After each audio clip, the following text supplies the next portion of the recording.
বেনামাজি যারা নামাজ পড়ানো ইচ্ছে করে কবরস্থান আল্লাহর কাছে পানা চাইবে, আল্লাহ ও যেন এখানে দাফন না হয়। প্রত্যেকটা কবরের মাটি আল্লাহর কাছে বলবে, আল্লাহ ওই ব্যক্তির লাশ যেন এই কবরে না আসে। ওই কবরস্থান আল্লাহর কাছে বলবে, আল্লাহ এই ব্যক্তির লাশ যেন এই কবরে না আসে। কারণ বেনামাজিকে এমন শাস্তি কবরে দেওয়া হবে, কবরস্থানের মাটি পর্যন্ত ভয় পেয়ে যাবে শাস্তি দেখে। এজন্য কবরের মাটি পর্যন্ত আল্লাহর কাছে দোয়া করে ওই বেনামাজির লাশ যেন এই কবরে না আসে। জোরে বলেন নাউজুবিল্লাহ। বেনামাজি তো মানুষের বাচ্চা না। আমার তো সাফ কথা, বেনামাজি কোনো মানুষের বাচ্চা না। বেনামাজি এটা জানোয়ার, বেনামাজি এটা হাইওয়ান। যার কপালে সেজদা নাই এটা চতুষ্পদ জন্তু, এটা জানোয়ার ছাড়ার কিচ্ছু। পরে মানুষের থেকে আলাদা চিনা যায়। ওই যে মানুষ না, এটা বুঝাই যায়। ওই জীবন মানে জন্তু জানোয়ারের মতো শুধু ভোগ করা, এটাই চিনছে। কোরআনুল কারীমের মধ্যে আল্লাহ তাআলা বলছে, সেজদা দিলি না তো তুই আজ থেকে শয়তান। শয়তান রে কোন দিন থেকে শয়তান কইছে? যেদিন সেজদা দেয় নাকি এর আগে কইতো শয়তানের?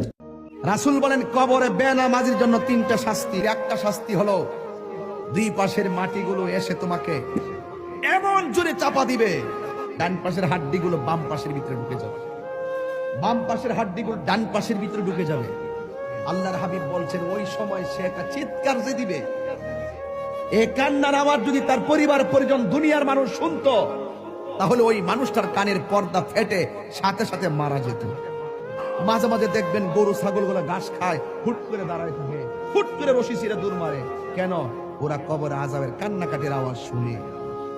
দুই নম্বর শাস্তি হলো কবরে দেওয়ার পরে জাহান্নামের আগুনের একটা উত্তাপ দেওয়া হবে। এই উত্তাপটা দুনিয়ার আগুনের 70 গুণ বেশি তাপ হবে। আল্লাহরে বলবা, আল্লাহ আর সহ্য হয় না, বাঁচাও। কিন্তু ওই জায়গার মধ্যে আগুন নিভাবার কোনো ফায়ার সার্ভিস নাই। 3 নম্বর, বেনামাজির কবরে একটা সাপ ঢুকবে, যেই সাপের দাঁতগুলো হবে 70 গজ লম্বা, চোখগুলো হবে দুনিয়ার আগুনের চাইতে 70 গুণ লাল। ওই সাপটার মাথায় থাকবে মহিলাদের চুলের গোছার মতন চুল। ওই সাপের গায়ের মধ্যে দুর্গন্ধ থাকবে।